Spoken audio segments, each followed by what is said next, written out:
Hi guys, magandang araw sa ating lahat. Ito pong Gamidigs Vlog. Ang video natin ngayon, itong si Action Committee, Senator Judges ng impeachment trial ni BP Sara ay walang iba kundi itong si Senator Robin Hood Padilla na umamin na siya daw ay isang komunista.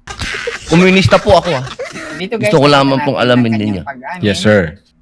sa live sa impeachment trial sa Senate na siya daw ay isang komunista.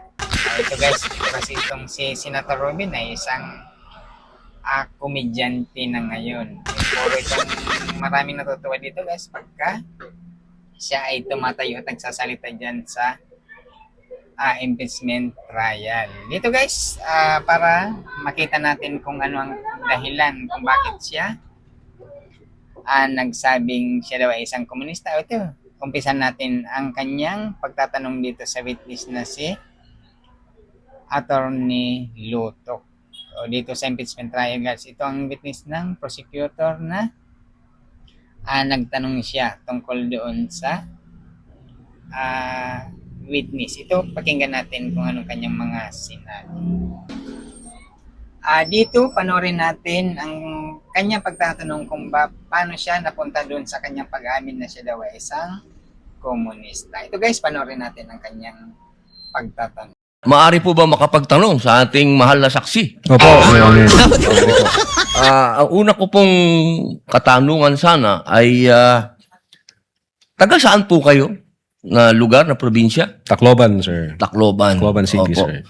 Kayo po ngayon ay Regional Director ng NBI sa BARM. Yes, sir. Opo. Nasa BARM po ako. Wala ho ako ngayon sa Opo. main office, sir. Promotion po ba yon? Yung napunta kayo sa BARM? Balita ko po kasi ilang beses na kayo na-promote sa NBI. 12 years na po kayo, no? Sa NBI. Yes, sir. Bago ho ako napunta sa BARM, Dito guys, sinasabi nitong si Senator komedyanteng Robin Padilla ay si dating President Marcos Sr. daw ang unang presidente na lumaban sa mga komunista. Ayon dito sa kanyang pagkakasalaysay. Ito pa ang susunod na kanyang mga sasabihin. Sino po ba ang pangalawang pangulo na lumaban sa komunista? sino po, sir? Ay di si Pangulong Rodrigo Roa Duterte. Tawang-tawa ko dito sa kanyang tanong na sabi ni Senator Robin na kung sino daw ang pangalawang pangulo na lumaban sa komunista. At ang sagot nitong witness na ni Atty. Lutok guys ay ang pagkakasabi niya na sino po sir? And kaya dito guys natawa ko dito sa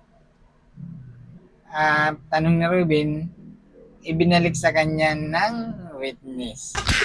Kaya dito guys, tawang-tawa ko dito sa parte na to na ang tanong ay ibinalik sa kanya. Guys, abangan ninyo dito sa kanyang pagtatanong kung paano siya umamin na siya daw ay isang komunista. Ito, magpapatuloy natin ang kanyang pagtatanong. Tungkol sa threat na pumapasok sa mga pamilya na mga namumuno dito sa ating bayan na lumalaban sa komunista. Komunista po ako Gusto ko lamang pong alamin ninyo. Yes, sir. Ayan. Inamin niya na komunista daw siya. Siyempre yung sinasabi niyang Romanov na yun, ay hindi naman natin alam yun. Kasi hindi naman nangyari yan dito sa Pilipinas. Nangyari yan sa ibang bansa. Ito ang kanilang pinagbabatayan. Dito guys, ulitin natin kung paano siya umamin na siya daw ay isang komunista. Tungkol sa threat na pumapasok sa mga pamilya na mga namumuno dito sa ating bayan na lumalaban sa komunista. Komunista po ako Gusto ko lamang pong alamin ninyo. Yes, sir. Well, insofar as the investigation on the Dito guys yan, inamin ni Senator Robin na siya daw ay isang komunista. Kailan kaya ito siya nagumpisa? Kasi, ang alam lang naman natin sa kanya, siya ay isang action star at artista. Pero ngayon lang itong naging presidente itong si Digong ay naging komunista na daw siya. Kasi guys, itong pipilitan nila na itong si PRRD lang daw ang lumaban. Kaya dito, nasabi niya na siya daw ay isang komunista. Dapat tanungin natin siya kung aktibo pa siya ngayon or nag-surrender na. Yan ang dapat natin malaman dito kay Action Comedy, Senator at saka Judges Robin Padilla. Inamin niya guys na siya daw ay isang komunista. Ano kaya ito? Aktibo pa or nag-surrender na? Kaya dito guys ay matatawa ka na lang talaga dito kay Senator Robin Hood sa kanyang mga sinasabing siya daw ay isang komunista. Di ba? Kaya dito pagpatuloy natin ang kanyang pagtatanong. Issue of whether or not may Romanov or operation of Romanov. Sabi ko po kanina, nasa intelligence service po namin yan. At I think ang makakasagot po niyan, Your Honor, yung director po namin. Opo, kasi nabanggit nyo kanina sa usapan po ninyo, si Baste. Yun Na po yung... sinasabi nyo po kasi kanina, sa usapan po ninyo, sa napakagandang usapan, na yung Romanov, hindi na ipapaliwanag kasi kung ano ba yung ugat nun. Napakahalaga po na alam natin yung ugat. Si Presidente Marcos Ito guys, yung sinasabi nilang Romanov na nag-umpisa itong kwento na to. Kung pagbabasehan natin ang tungkol dyan sa Romanov na yan guys, ang sinabi nitong si Just a simple message Basti sa ay ating ang Pangulo. Pero sina before you go President to bed, PBBM dyan ang kanyang pinatutungkulan guys. think of the Romanovs. Hindi sa kanila. Think of Ang Benito Mussolini parang and his nagbabanta wife. dyan guys ay itong si And Basti think of what happened to you in doon kina 1986. PBBM. Yan Maybe ang you'll reconsider kung pagbabasehan natin ang video ni Basti the direction ay para doon that you are sa taking. kina PBBM, hindi para sa kanilang, hindi para kina Basti, kina BP Sara, hindi. Kung pagbabasehan natin ang video guys, doon sa rally na yun, kasi doon parang puro banta ang kanilang ginagawa sa kina PBBM. O ito. Ipagpatuloy natin ang sinasabi nitong si Senator Judges Action Committee, Robin Hood. Senior, ang lumaban sa komunista, kaya nagkaroon ng threat noong 1986. Yes, sir. Ngayon, sinasabi ni Baste na nagkakaroon ng threat sa kanila, pamilya, sapagkat alam naman nating lahat. Mali. Mali yan guys. Hindi sila Basti ang pinagbabantaan. Ang parang nagbabanta dyan ay sila Basti doon sa kina PBBM. Kung pagbabasehan natin guys ang video ni Basti na siyang nagsasalita. Wala naman tayong naririnig guys na basta buong panunungkulan ni PBBM guys, wala naman tayong narinig na mga banta or masasamang salita na galing kina PBBM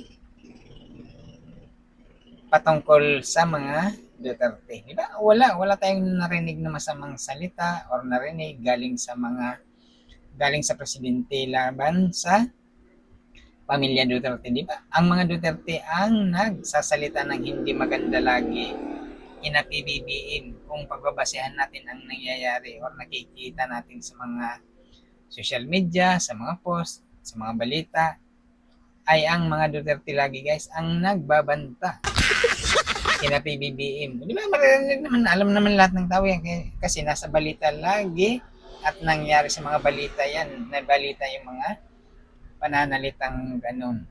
Pero dito sa sinasabi nitong si Comedy Robin Hood guys, Senator Robin Hood na sila Basti daw ang pinagbabantaan. Ito pakinggan natin para maklaro tayo sa mga sinasabi nitong si Senator Judges Robin Padilla.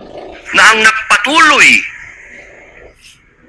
ng paglaban sa komunista pagkatapos ni Pangulong Rodrigo Roa Duterte ay si Inday Sara Duterte, ang ating Vice President. Sumasang-ayon po kayo doon. Ang sabi nitong si Senator Robin Hood, guys, ang nagpatuloy daw sa paglaban sa mga komunista ay walang iba kung hindi itong si Inday or si BP Sara. Naku, parang wala naman tayong nakitang pagkikipaglaban niya sa mga komunista na sinasabi nila. Saan ba tayo nakakitang balita na nakipaglaban nitong si BP Sara sa mga komunista? Di ba wala? Kwento lang nila yun na nakikipaglaban sila sa komunista. Ang tanong natin, sino ba itong mga mukha ng mga sinasabi nilang mga komunista na nilalabanan nila? Di ba wala? Kwento lang. Buti kung may mga tinuturo silang mga tao, mga mukha na ito sila ay mga komunista. Pero dito sa ating nakikita, ay puro lang naman itong parang mga propaganda lang to, guys, na sinasabi nila na nakipaglaban sa mga komunista. Di ba? Wala naman tayong nakitang nakipagbakbakan or nakipaglaban sa anumang bagay. Kwento lang. Parang mga propaganda lang to yung mga sinasabi nilang nakipaglaban daw itong sina Inday Sara, itong sina PRRD sa mga komunista. Di ba? O wala. Dapat, di ba sabi nitong si Senator Robin na siya daw ay isang komunista. Dapat tanungin natin kung sino ang kanilang pinuno para malaman natin. At kung sino ang kanilang mga kasamahan. Malalaman naman natin kung sino. Siyempre, posible naman hindi niya mga kilala yun. Kung sino ang mga sinasabi niyang komunista siya. Yan guys, kaya itong medyo nakakatawa itong sinasabi ni Robin Hood, nitong si Senator Robin Hood, na medyo natatawa tayo dito guys sa sinasabi nitong si Senator Robin Hood na si Inday Sara daw ang nagpatuloy ng pagkikipaglaban sa mga komunista. Sa banda, wala man tayong nakitang video na talagang nakipaglaban siya doon sa mga sinasabi nilang mga komunista, di ba? Wala. Kwento lang, parang propaganda lang to na nakikipaglaban talaga sila. Kaya dito guys, medyo kahit itong CNB ay Regional Director Attorney Lotok ay hindi niya masagot yan yung sinasabi niyang nakikipaglaban itong si BP Sara o si BP Sara sa mga komunista. Ito, pakinggan natin kung anong magiging sagot nitong si Attorney Lotok. Wala po akong personal knowledge, sir. Ay, bakit po kayo walang personal knowledge? Yun po ang sumunod na Kaya dito guys, sa kanyang pagtatanong kay Attorney Lotok or Regional Director ng NBI Attorney Lotok ay kahit si Attorney guys hindi makapaniwala sa sinasabi nitong Senator Robin Padilla na si BP daw ay nakikipaglaban sa mga komunista. Sumasang-ayon po ba kayo doon? Wala po akong personal knowledge, sir. Ay, bakit po kayo walang personal knowledge? Yun po ang sumunod na assignment sa komunista. Kaya nagkaroon ng threat noong 1986. Yes, sir. Ngayon, sinasabi ni Baste na nagkakaroon ng threat sa kanila, pamilya, sapagkat alam naman natin Dito guys, sinasabi ni Senator Robin Padilla na sabi daw ni Basti ay nagkakaroon daw ng threat sa pamilya nila. Mukhang nakakatawa yan guys. Kasi nakikita naman natin sa mga balita na or sa mga social media ng mga post na ang laging nagbabanta ay itong sina Basti. May nakita ba tayong? Kaya nakakatawa itong sinasabi ni Senator Robin Padilla guys na sabi doon ni Bastis, pinagbabantaan ng kanilang pamilya. Wala man tayong narinig na mga banta laban sa kanila guys na galing kina PBBM. Di ba? Wala. Sila nga itong nagbabanta sa administrasyon lagi. Di ba? Nakikita naman natin sa mga bungangan nitong si Basti na lagi siyang nagsasalita ng hindi magaganda laban sa presidente o sa gobyerno ni PBBM. Sa kanila, pamilya, sapagkat alam naman nating lahat na ang nagpatuloy ng paglaban sa komunista pagkatapos ni Pangulong Rodrigo Roa Duterte ay si Inday Sara Duterte, ang ating Vice President. Sumasang-ayon po ba kayo doon? Wala po akong personal knowledge, sir. Ay, bakit po kayo walang personal knowledge? Eh, yun po ang sumunod na assignment ng ating Vice Presidente pagkaupo niya. Siya po ang nag-take. Tingnan nyo guys kung anong naging reaction nitong NBI na sa sinabi ni Senator Robin na si Inday Sara daw ang nagpatuloy sa paglaban sa komunista dito.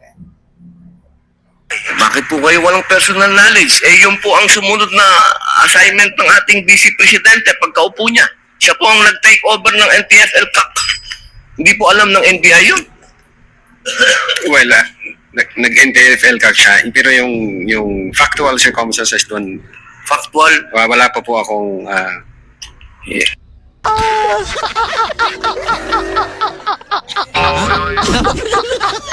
Ang ganda ng sagot ng NBI guys na sa supalpal dito si Senator Robin guys sa sinabi niyang pinagmamalaki kasi nitong si Senator Robin, itong si PRRD, itong si Sara na sila daw ang lumaban sa mga komunista. Pero tayo guys, wala man tayong nabalitaan kasi kahit nga itong si NBI, natatawa na lang dito ang NBI sa pinagsasabi nitong si Senator Robin Padilla dito sa kanyang mga sinasabing lumaban sila sa komunista. At siya daw ay isang komunista daw, sabi niya. Ayoko sa kung ano mga pinagsasabi nitong nakakatawa itong si Senator Robin. May mga post kasi na pinagtatawanan ng si Senator Robin sa kanyang pagsabing siya daw ay isang komunista. Kaya dito guys, itong ating video na tungkol dito sa kanyang pag-amin.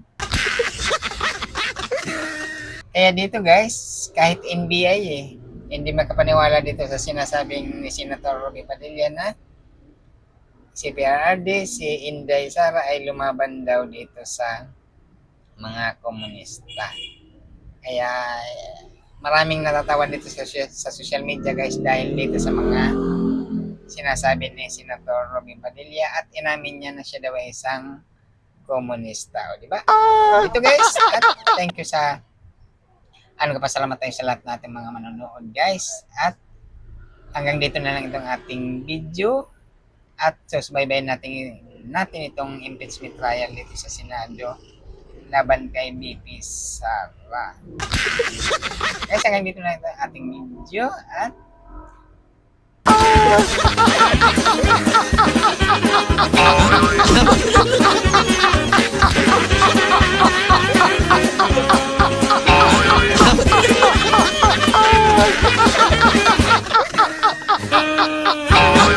ha ha!